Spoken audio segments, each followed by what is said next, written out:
Allez, salut à tous, c'est Matt, on se retrouve aujourd'hui pour une vidéo du dimanche, j'espère que vous allez bien.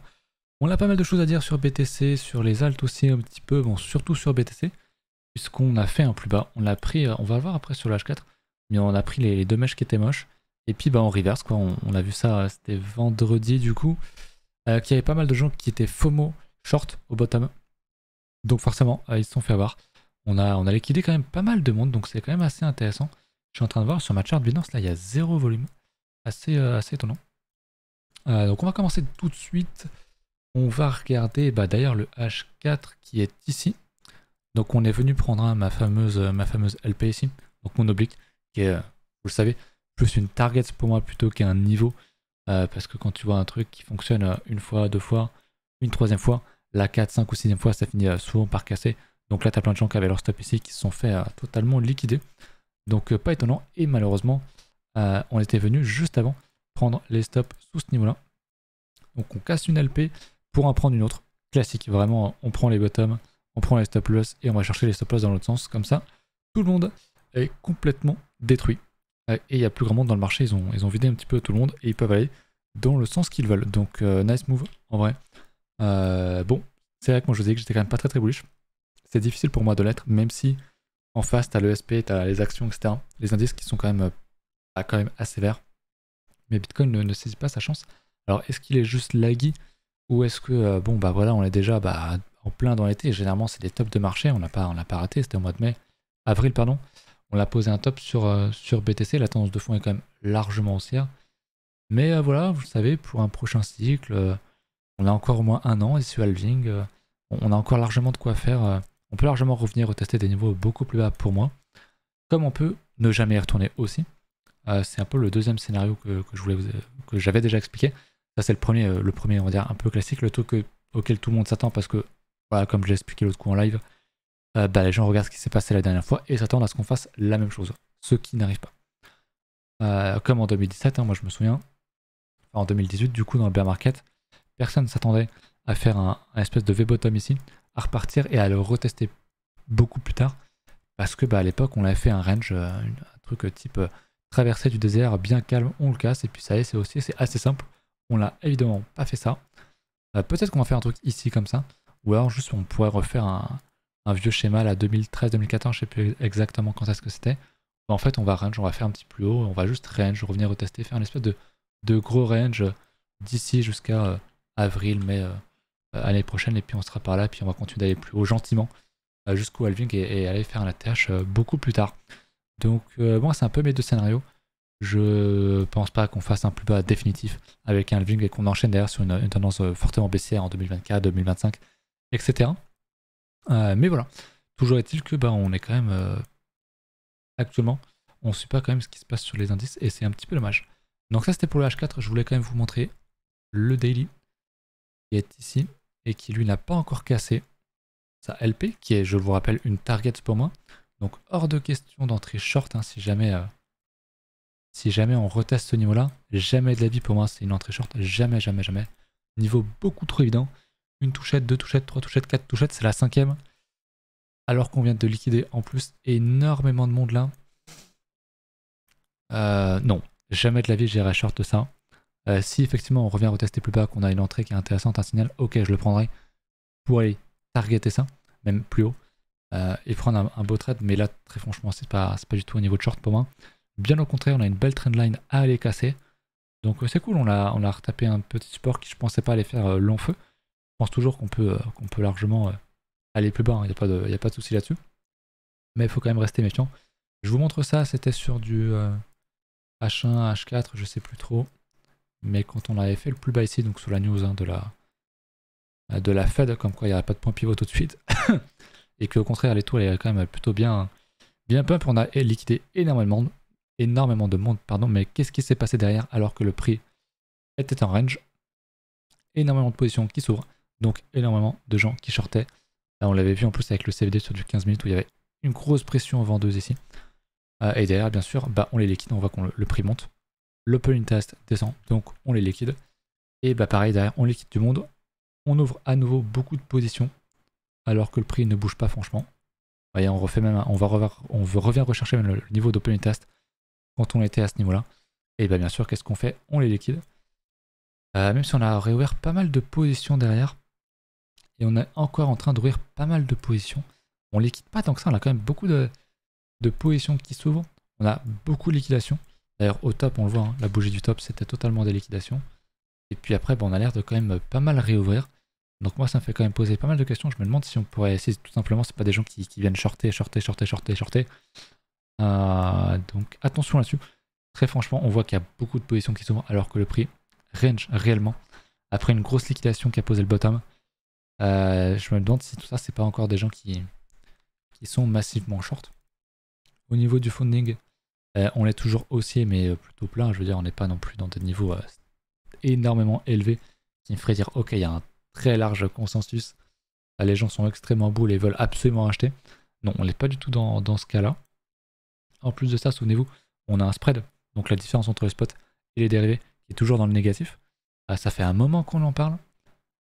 Et si on regarde sur le 15 minutes, je ne serais pas étonné de voir une divergence sur le CVD, honnêtement. Alors déjà, on va regarder.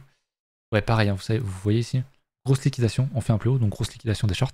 Et derrière, on renchaîne. On ouvre énormément de positions en très très peu de temps ici. Qu'on va venir liquider petit à petit. Peut-être des gens qui avaient fini par FOMO. Et du coup, on a une nouvelle vague ici. À nouveau d'accumulation de positions. Et du coup, le CVD que je voulais voir, parce qu'on a une petite structure qui est intéressante. Alors, ouais, bah on a eu une div CVD ici, hein, on le voit bien. On a un bottom qui est largement préservé. Et là, on a largement poussé. On a fait un large plus bas sur le CVD, donc grosse pression vendeuse. Et derrière, bah, on monte, hein, c'est pas trop étonnant. Et là, on commence à pas mal accumuler, surtout depuis qu'on est là. Pas mal d'accumulation de positions. Donc, méfiance. Je serais pas si choqué de ça de prendre un long ici, sur du 15 minutes, de prendre un setup là-dessus. Si jamais il y a un setup ou quoi de votre côté. Compliqué d'aller short quelque chose qui ne fait que monter, évidemment. Perso, j'ai pas de short ici, on verra beaucoup plus haut. Mais ouais. Période quand même assez compliquée, hein, je vous le disais, j'étais quand même assez bear là-dessus. On est venu chercher des niveaux, je pensais qu'on allait quand même aller beaucoup plus bas. Pour l'instant, sur le 15 minutes, bah on ravale quand même pas mal, hein. On mange quand même pas mal de gens qui sont short. On a vu qu'il y avait un gros FOMO short ici, au bottom, donc bah forcément, faut liquider tous ces gens, prendre leur stop loss, et puis peut-être qu'il y en a encore beaucoup plus en haut, et qu'on a encore pas mal de liquidités pour nourrir et peut-être rattraper le retard de BTC par rapport aux indices américains. Donc intéressant de voir ce qui se passe ici. Je vais repasser peut-être sur du H4, mais très clairement, on a un petit retour des positions là, ça fait plaisir. On liquide quand même un petit peu, donc ça fait toujours plaisir, même si concrètement depuis le top, depuis avril, on n'a pas refait de plus haute position, malheureusement. Mais on revient un petit peu dans le game, c'est cool. Ok, très bien. Très très bien pour ça, je voulais voir peut-être au niveau des liquidations, moi je pense qu'il n'y a pas eu grand chose. On avait vu ça l'autre coup en live sur la news de la Fed. Il y avait eu, je crois, 64 millions de liquidés là en 24 heures, on est à 18. Donc franchement, pas grand chose, on va pas se mentir, il n'y a vraiment pas énormément de liquidation. Au niveau du Fear in Canada, on est à 49, donc bah, les gens sont toujours très très neutres. Ça n'a pas trop bougé. Malgré la petite remontée, les gens restent neutres. Ce que je peux comprendre, ils ont été neutres depuis très longtemps, depuis je crois début mai. Donc il n'y a pas de grandes nouvelles là-dessus. Au niveau de la map de liquidation, moyen long terme quand même, plutôt même long terme. Là-dessus, il faut que je reprenne un compte sur l'autre site, là j'ai oublié le nom. Là, on voyait vraiment sur du plus court terme. Ça change pas, on a quand même beaucoup un gros cluster à 15 000, mais surtout un énorme cluster dans les 30K. Donc pour moi, ça serait pas débile pardon, de venir chercher les 30K, les 35 et quelques, d'aller peut-être même un peu plus haut, et de venir range et de venir accumuler petit à petit des stop loss par-ci et par-là de chaque côté. Donc pour moi, là, le gros cluster qui est super intéressant, c'est au nord. C'est vrai qu'au sud, on a quand même pas mal de choses, hein, de 17 à 22K, on a quand même un bon gros niveau, qui fait qu'en cumulé, hein, donc c'est le trait blanc, on est à peu près sur les mêmes niveaux, vous voyez. Donc pour moi, c'est un peu 50-50 là-dessus, même s'il y a énormément de niveaux à 14K, ce qui ne veut pas forcément dire qu'on va y aller, parce qu'on peut entre-temps, bah, pourquoi pas dump, range, et en fait créer beaucoup de niveaux au-delà pour aller les chercher qu'en 2024-2025, par exemple. Mais effectivement, ça bouge pas trop de ce côté-là, malheureusement. Donc c'est un peu dommage. Mais bref, on va regarder. Du coup, qu'est-ce que je voulais voir Ether. Ether qui est très intéressant. Cette bougie hebdomadaire, moi, m'intéresse beaucoup. On est dimanche. On fait un doji type pendu, je crois, ou je sais plus c'est quoi le nom en français. Mais j'aime beaucoup ce que je vois ici. On va check en daily. Alors pour l'instant, c'est un retest. Donc il faudrait confirmer et close au-dessus en daily, en hebdomadaire. Ce serait vraiment bien. Ça pourrait nous offrir un beau setup. J'imagine que ça va massivement short ici aussi. Il faudrait que je regarde sur comment ça s'appelle, sur Coin Analyse. Mais je pense que c'est exactement la même chose que sur Bitcoin, vu que c'était dans le même temps. Donc moi je repasserai extrêmement bullish sur Ether si on casse les 1920 ici. Ce serait vraiment un très gros changement de structure. Mais là aussi, hein, le halving n'est pas tout de suite. On a encore largement le temps. Et puis on pourrait range, pourquoi pas. Admettons, on est extrêmement bullish, on vient retester ce niveau-là. On redump, il y a le halving, et puis on repart derrière. C'est quelque chose qui n'est pas impossible. Donc moi, c'est vraiment mes deux scénarios. Je pense pas qu'on allait vraiment faire un très gros plus bas. Ou si on le fait en tout cas sur BTC, ça sera juste prendre des stops et repartir. Mais je pense qu'on a sans doute notre bottom. Par contre, revenir rechercher vraiment les bad range, c'est totalement possible. Sur Bitcoin comme sur Ether. Et puis pourquoi pas monter petit à petit. Je pense que c'est un truc auquel les gens ne s'attendent pas trop. Je pense qu'il y a pas mal de gens qui s'attendent à ce scénario-là. Je pense qu'il y a de moins en moins de gens qui sont extrêmement bullish. On le voit, on est quand même assez neutre. Alors que la tendance de fond, elle est quand même ce qu'elle est, quoi. C'est quand même pas trop mal. En plus de ça, on est sur un gros support, une grosse résistance. Donc je pense pas que les gens pensent qu'on va le casser si facilement. Mais je pense vraiment qu'un scénario intéressant. Alors, ça revient à du Madame Irma, hein, concrètement, mais un truc qu'on avait fait 2013-2014, que je trouve intéressant, où en fait, on s'emmerde, on range, mais on monte un petit peu petit à petit, voilà, comme ça, et puis en fait, bah, on est déjà au halving, et du coup, bah, on va monter quoi derrière.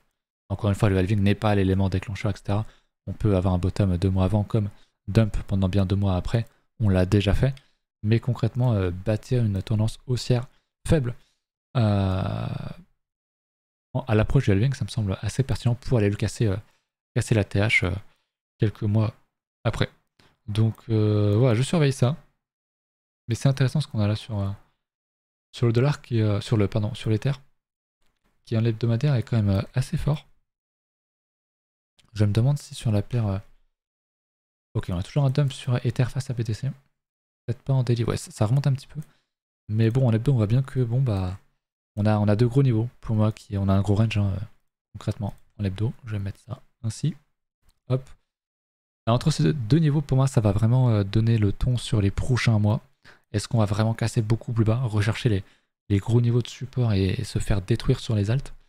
Ou est-ce que bah, les alts vont un petit peu mieux tenir si on vient rechercher une résistance plus haut et qu'on vient casser ce niveau-là? On va regarder ça attentivement, mais pour l'instant, on est toujours dans ce range. Ça bouge effectivement pas trop. Il faut pas que j'oublie de regarder aussi le marché trading parce que je ne l'ai pas fait vendredi. My bad, j'ai complètement zappé. Donc on va faire ça. Mes alts, il n'y a rien de trop intéressant. Il y a quelque chose qui se porte plutôt pas trop mal. Mais c'est des choses qu'on a déjà vues. Le reste se fait globalement détruire. Je vous rappelle que le total 3, on l'a revu en stream. Mais le total 3 revient rechercher ses plus bas. Il y a des alts qui ont déjà fait un plus bas, notamment tout ce qui va être en dessous du top 300 de market cap. Il y en a qui sont un petit peu mieux, voilà, mais globalement on est quand même pas très très bullish. Donc je me demande, on avait vu ça en live parce que j'avais fait un sondage, enfin on avait fait un truc sur le compte de la baleine pour demander où est-ce qu'on en était dans les phases de cycle, est-ce qu'on est en dépression, en déni, en euphorie. Et évidemment les gens pensent qu'on est quand même plutôt en phase de dépression et de bottom, de désespoir, etc. C'est pas impossible, je pense que c'est pas débile. Vous voyez, avant de prendre la liquidité ici, de prendre ce niveau ultra obvious ici, de venir faire un plus bas, de prendre le niveau ici pour repartir derrière éventuellement. Donc je pense qu'on peut encore largement creuser sur les alts, je vous l'ai dit, hein, faire moins 50% encore sur les alts aujourd'hui c'est possible, surtout sur les shitcoins et surtout ce qui va être au-dessus du top 300, même 200 et peut-être même dans le fond du top 100 en market cap. Mais on construit une structure ici, donc on est peut-être dans le milieu de la structure jusqu'au prochain bull market. Mais si vous êtes là, je pense que c'est que vous vous en sortirez quand même plutôt bien. Il y en a beaucoup hein, qui ont give up, mais qui ne parlent pas. Du coup, faut prendre ça en considération. J'ai eu un commentaire dans mes vidéos, quelqu'un qui disait que c'était fini. Je sais pas c'était quoi exactement le message. Je crois que c'était quelque chose. Attendez, je vais vous le relire parce que je l'ai sur mon Discord. Il n'y aura pas de bull market. La crypto, c'est fini. Typiquement, alors je sais pas si c'est un troll ou pas, ou s'il réagissait à quelque chose que je disais. Mais si c'est un commentaire sérieux, bah, sachez que c'est normal dans ce genre de période d'avoir ça.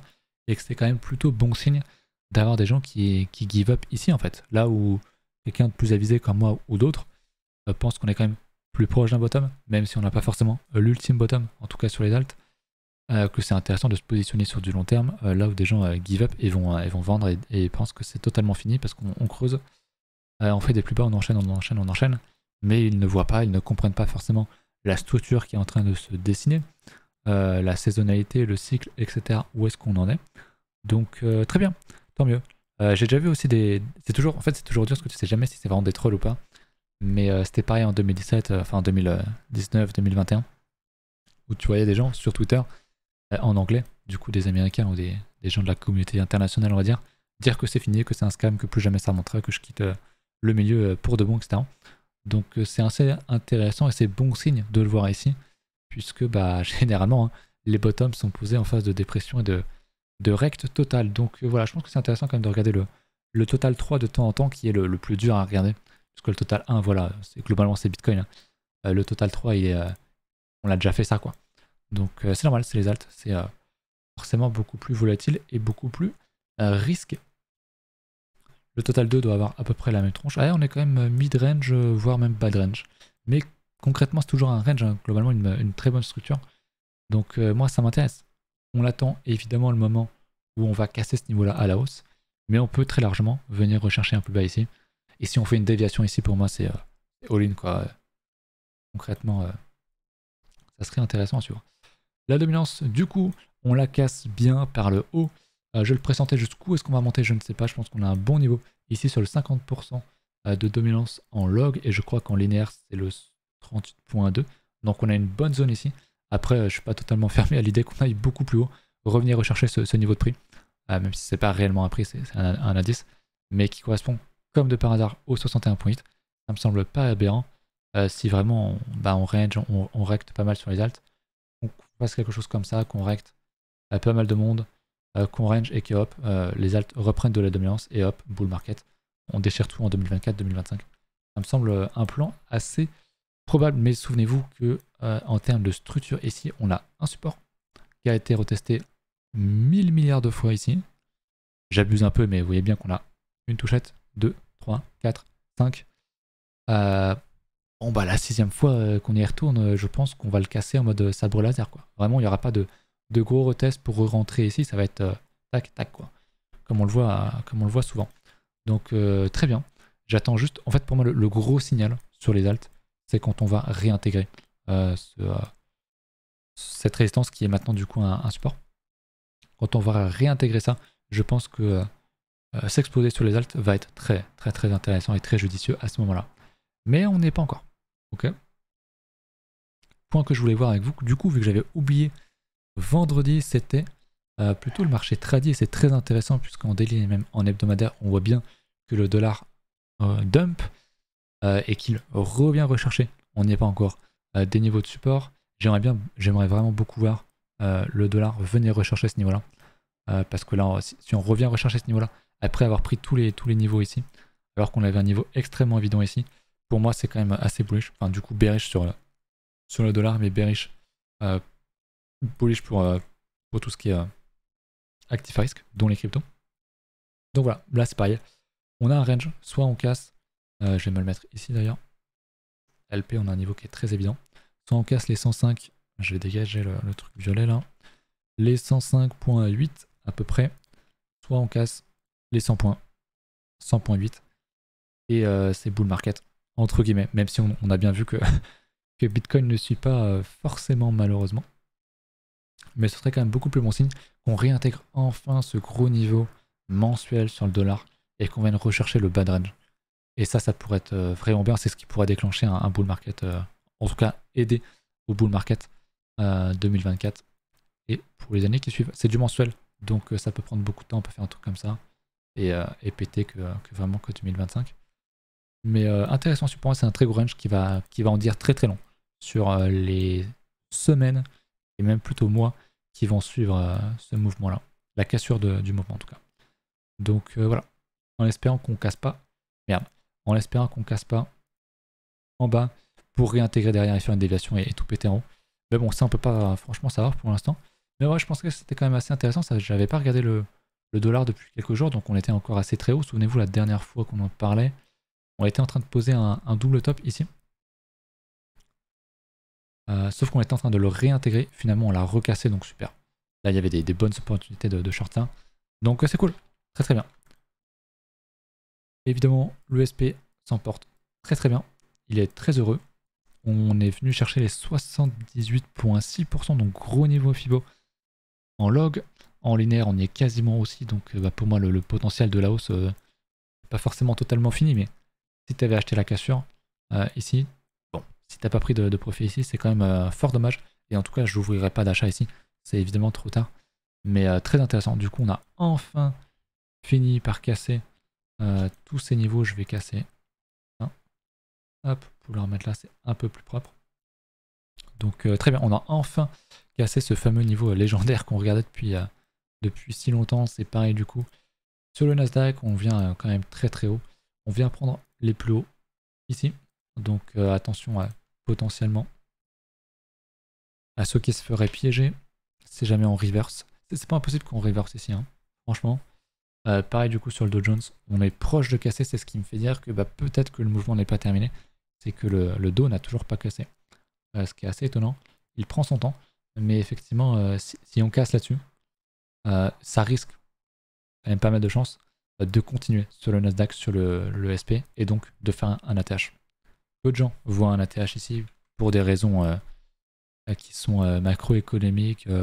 Voilà, les gens traitent les news, il y a de l'inflation, le point pivot, c'est pas pour tout de suite, donc ils se disent ça ne doit pas monter. En fait, si, il n'y a aucun rapport.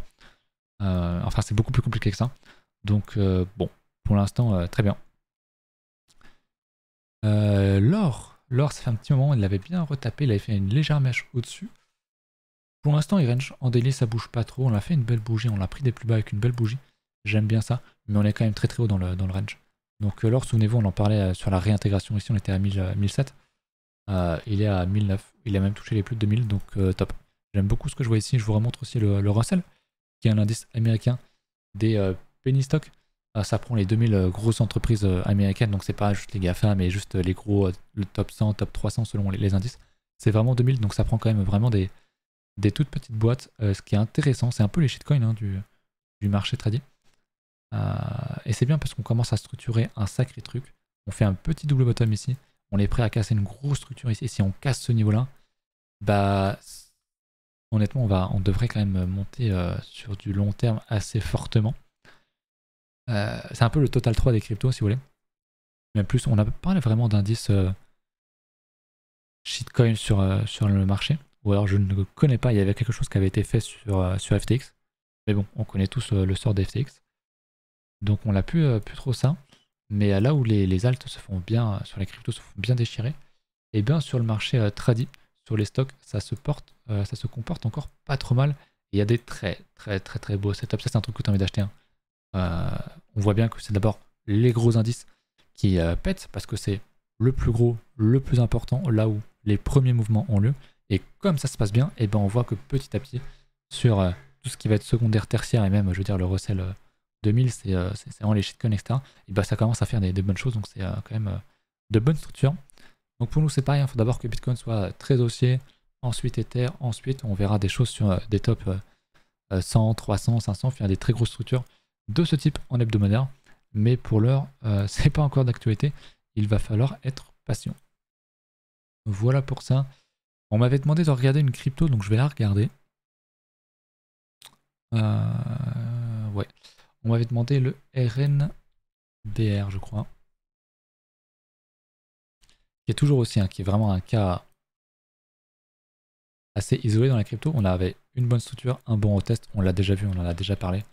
Mais vraiment très très fort, le RNDR. Qui est très très aussi, avait fait un top fin mai, donc c'est pas dégueu. Qui enchaîne, c'est vraiment classique de chez classique, hein, mais qui enchaîne les lots de plus en plus haussiers et les higher high Donc c'est des définitions extrêmement basiques, mais qui fonctionnent très bien d'une tendance haussière. Et pour l'instant, écoutez, rien de bearish là-dessus. Si on commence à casser ce plus bas là, il faudrait effectivement peut-être commencer à s'inquiéter. Mais en H4, peut-être qu'on a des structures qui sont intéressantes. On fait un V-bottom, mais on recasse un plus haut. Donc peut-être qu'on pourrait inverser la tendance ici. Hein, si effectivement on fait un creux ici et qu'on renchaîne un plus haut, à nouveau, des sommets de plus en plus haut et des creux de plus en plus haut, c'est tendance haussière. Quoi. Donc très très fort, c'est l'un des rares qui est vraiment très fort. C'est vrai que moi j'ai beaucoup de mal à acheter ce genre de choses qui est complètement décorrélé du marché. J'ai même tendance à les vendre assez vite hein, dans tout ce qui est décorrélé du marché. C'est pour ça que j'ai vendu tout ce qui était IA quand il y a eu des énormes bougies vertes dans l'hebdomadaire. Et j'ai eu raison parce qu'on n'est jamais revenu sur ces niveaux-là. Peut-être qu'il y a eu une ou deux exceptions, comme ici. Mais c'est quand même quelque chose à faire. Je pense qu'on a encore largement le temps d'accumuler. Donc on va prendre le temps qu'il faut.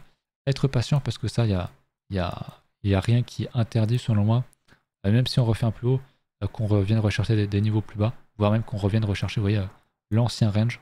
Parce qu'on serait tout juste, vous voyez, si on fait quelque chose comme ça, on serait tout juste au 1er janvier 2024. Donc on a le temps de consolider, de faire quelque chose de vraiment très très long et d'un peu plus élaboré. Pour au final, faire peut-être, si on fait, admettons, ça, je pense qu'il y a peu de chances qui pensent qu'on puisse faire un truc comme ça. D'ailleurs, ouais, faire une structure et faire ça. Donc repartir en 2024-2025. Et en fait, ça nous ferait une très belle structure mensuelle. Un très beau double bottom mensuel, ce qui serait exceptionnel. Donc on a le temps. Ceci est encore largement possible pour moi. Donc faut pas FOMO ici, se dire ok, j'ai raté un truc dans l'investissement, j'achète ici. Alors que tu n'as aucune structure, tu n'as aucun plan, enfin tu FOMO juste. Et en fait, tu vas te prendre à moins 70%. Quoi. Je pense que c'est totalement possible d'acheter du RNDR sur du moins 70%, à mon avis. Hein. Je dis pas que ça va le faire, je dis que il y en a tellement de... Voilà, je vais prendre un exemple concret. Le PEP qui avait excité un petit peu tout le monde. Je vais le prendre sur... Je sais que sur Bitgate, il y avait pas mal d'historiques, il y avait tout en tout cas. En H4, souvenez-vous, quand tout le monde ici a été extrêmement haussier, voilà, on est en train de tuer petit à petit, c'était en 1 heure, on est en train de tuer tout le monde petit à petit, je pense qu'on peut toujours revenir sur ces niveaux-là, on l'a déjà fait, moins 80%. Donc tout est possible, hein, surtout que on est dans un bear market, faut pas l'oublier, il y a beaucoup de volume, peut-être un bottom temporaire qui va être posé ici, hein. Beaucoup de volume, c'est très intéressant. Faudrait voir sur les données de coin analyse, voir s'il n'y a pas de FOMO short là-dedans, mais ça ne m'étonnerait pas. Vu qu'on en a eu sur Bitcoin et à mon avis Ether, ce serait pas déconnant non qu'on en ait là-dessus. Mais voilà, tout ça pour dire que je vais le mettre en 3 jours peut-être, ou en daily, moins moche. On peut tout à fait retester ces niveaux-là. Je me souviens du Shiba également à une époque. Évidemment, tout le monde était extrêmement haussier. C'était ici. De ce range-là, voilà. Peut-être que sur le PEP, on est que ici. Ou là, qu'importe. On aura peut-être à nouveau un petit retest et puis en fait, qu'on va revenir rechercher des gros niveaux ici. Souvenez-vous, je me souviens très bien, ça date maintenant, c'était en 2021. Quand on avait cassé ça, on avait cassé un très gros range, ce qui était extrêmement bullish. On enchaîne derrière les plus hauts, vraiment on fait un truc de malade. On fait, si je prends le mid-range par rapport au top, on fait 1000%. Ce qui est monstrueux. Personne ne pouvait se dire ici, tellement c'était fort que on allait prendre à moins 90%. Bien sûr que si, on l'a fait. On a réintégré, pour l'instant on pose on pose un bottom, non, on est même revenu rechercher le très très bas de range ici. Donc je peux dire qu'on a nettoyé un bon paquet de monde là-dedans. Donc il faut être patient. Ce genre de choses est largement possible, surtout pour quelque chose qui explose complètement. Contrairement au reste du marché, qui surperf totalement le marché, c'est très bien. Mais dans un bear market, il vaut mieux quand même prendre ses profits assez rapidement et vendre et replacer ces petites piécettes sur des grosses structures plus tard. Voilà, je pense que c'est à peu près tout pour aujourd'hui. Je vous dis à mercredi pour une nouvelle vidéo. J'espère que sur Bitcoin, on va quand même aller chercher ma target. Enfin, mon oblique qui est une target pour moi, vous savez. Donc un petit Bitcoin à 28 000, ça me semble pas impossible. Alors peut-être pas d'ici mercredi évidemment, mais un gros mouvement aussi. Sachant que je dis pas forcément que je suis haussier, je vous rappelle que j'étais quand même baissier depuis un petit moment quand on était là-dedans. Je suis pas full haussier non plus, mais je suis pas non plus perma-bear. Je pense qu'on peut aller plus bas, mais je dirais pas non à un petit truc comme ça pour prendre plein de stops et pourquoi pas derrière retourner un petit peu plus bas sans forcément faire un plus bas ici, mais construire quelque chose ou alors juste dump. Donc voilà un petit peu mon avis. Je suis assez neutre en vrai, j'ai pas un avis qui est extrêmement fort, en tout cas sur du daily, sur du 15 minutes H4, vous avez déjà eu mon avis quand on était sur les bottoms, notamment en stream, mais là, c'est un peu compliqué, donc difficile, faut être sage et patient, tout simplement. Je vous laisse là-dessus, je vous souhaite un bon dimanche, et puis à mercredi. Ciao.